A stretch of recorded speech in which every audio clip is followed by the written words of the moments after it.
Hi guys, how's it going? Antonin here, your host from Antonin Talks Wines. We're back this week with a brand new tasting in the form, actually, of 3 different tastings put together in one single video. How cool is that? Today we're looking at 3 different regions from actually all of France. So first off, Hospices de Beaune, Volnay, vintage 2001. So I'll talk about this in a second. Second one, we're looking at Jura here with vin jaune, or that roughly translated to yellow wine. Here, 2010 from Clavelin. And third off, last but not least, we're looking at Domaine Finot Persan 2016. So from a pocket in southeast France. Anyways, let's kick this off. So here, for our first wine, we're looking at, like I said, Domaine Finot Persan 2016. So actually I have already poured in my glass. So what's cool about this producer is been around for less than 10 years, very young, dynamic producer. You know, especially there's a lot of regions, there's a lot of well-established regions in all France. This is actually a region cornered between Grenoble and Lyon, a little bit up in the Alps, a little bit up in elevation, with not too many parcels as been planted. I think it's under 100 hectares what's actually still left anyways. So what I found cool about this is how from out of nowhere, so those producers show up and try to make a name for the appellation that was non-existent less than 5 or 6 years ago, which is actually what I found super interesting. So actually now back onto the grape variety. Persan is actually an indigenous variety from the area that's been around actually for quite a while, but some of those producers, like I mentioned before, what makes it interesting is the fact that they brought it back to light, saying, I want to showcase what my terroir is able to show best.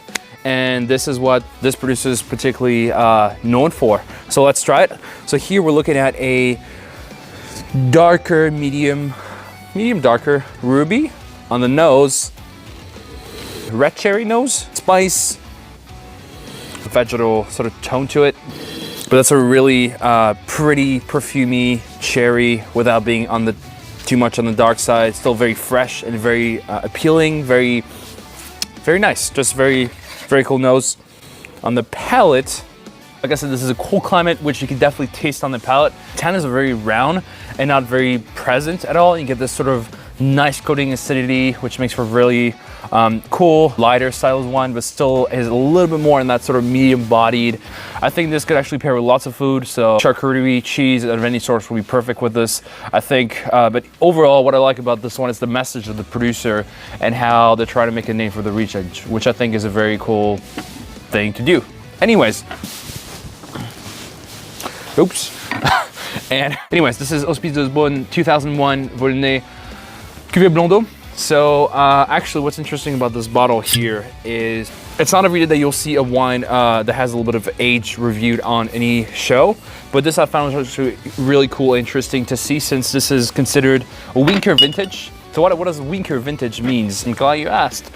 So actually what that means is the fact that sometimes you'll get bad weather, or maybe closer to picking season, you'll get things like hail or things that will actually damage the berries before they're harvested. So as a consequence, you get sometimes a lot less concentration, sometimes you get diluted grapes. If you can get around that, great, but some producers cannot. And depending on the area, sometimes even within a specific area, you'll get those unfortunate consequences that happens.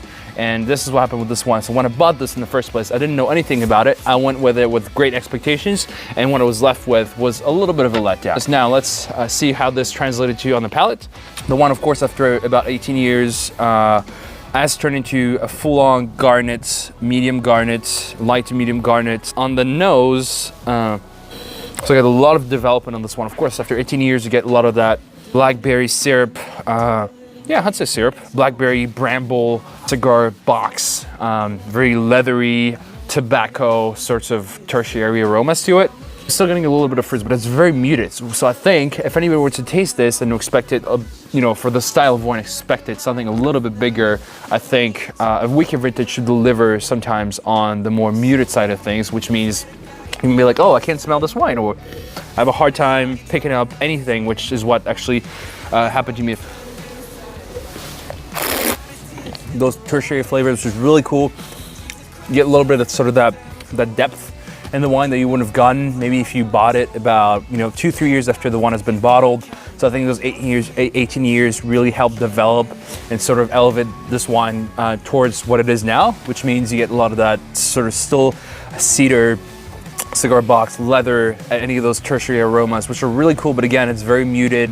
Everything is sort of distorted. Not everything is coming together as the wine should after about 20, 30 years. I was thinking maybe this one was a little too young, but this is a good thing to taste for weaker vintages. Regardless of that, Volnay is known for making wonderful wine. So I wouldn't say, if you're disappointed with the wine, please do not stop at one bottle, but just keep tasting you with it. And that's, I think, the message I'm trying to come across. Hope you learned something. Moving on to the last wine, we're looking at, this is Chateau Chalon actually, so it doesn't say Vingeon anywhere. Just to give you a little bit of backstory, so you're looking at Jura. So Jura is just northeast of France in those very mountainous pocket corner of France, and I think the air has been on the rise, which is great because there's lots of really interesting styles. If you're used to your buttery or non-buttery Chardonnay, I think this is a great alternative to it because you get a lot more oxidative notes, and it's just give you something interesting, sort of insight into take famous grapes or well-known grapes and do something different about it. Anyways, moving forward, vin jaune has to be made, or can be also made from Chardonnay, but mostly Savagnin. If you look at Chateau Chalon, the specific appellation, this is about a 20, 40, 50 hectares. It's very small. It's sort of a sub-area, an appellation within the Jura that's specifically, and they're only actually allowed to make vin jaune out of this appellation, which means they'll pick Savagnin grapes. It has to be made from Savagnin, and there's what actually has made vin jaune famous is the fact that they've aged the wine specifically. So basically what they'll do is after fermentation, they'll put the wine in barrels, top it up to about 3/4 to sometimes a little more, just to give a little bit of headspace in the barrel. And what will happen after this is actually trying to promote this sort of humid 14, 15, 16 degrees environment with enough nutrients for the yeast to feed on. And what you'll get is sort of this layer of yeast that has made vin jaune very famous in the past, because this is where you'll get those very interesting aromas from. And so if you're not used to it, I think it's kind of a love-hate affair. Some people have really found that they've come to hate it. Some people have really loved it. I'm personally a huge fan. That's why usually this in Comté is like literally life. But anyways, let's see how the wine develops. So the wine is actually on the medium gold. The wine has evolved a little bit, some development on this wine. On the nose, oh my God. I get a very cidery nose, oh my God. Bruised apples, roasted apples if you cut some apples and put it in the oven. Wasabi, horseradish nose to it. Oh, interesting. Yeasty, but very, very minimal, very slight yeasty tone to it. All this to say that all the aromas just described, all this comes from the slight layer of a veil that develops over 6 years, which is what this appellation is known for, which is fantastic. I think there's a lot of work going into it, and you like it or hate it, doesn't matter, but I think anybody should try this. On the palate, it's crazy because this one is like nothing else in the world. It's just like this sort of layer of yeast, it really has sucked up, it really has turned the wine into something just delicious, savory, and all I can think of is just cheese right now. Bruised, roasted, caramely apple, but again, it's very yeasty, very savory. You get nice little acidity, which comes from the Savagnin, amazing grape, and it's absolutely great. I just love it. Anyways, I think this has been great. So I hope you learned something from this tasting, because that's about the whole point. So put the bottles right here. Hope you had some fun, and thanks for tuning in. Smash that thumbs up button, and please subscribe, because this is great, right? Stay tuned for more in the next few weeks, and we'll wind this up again. Bye, guys.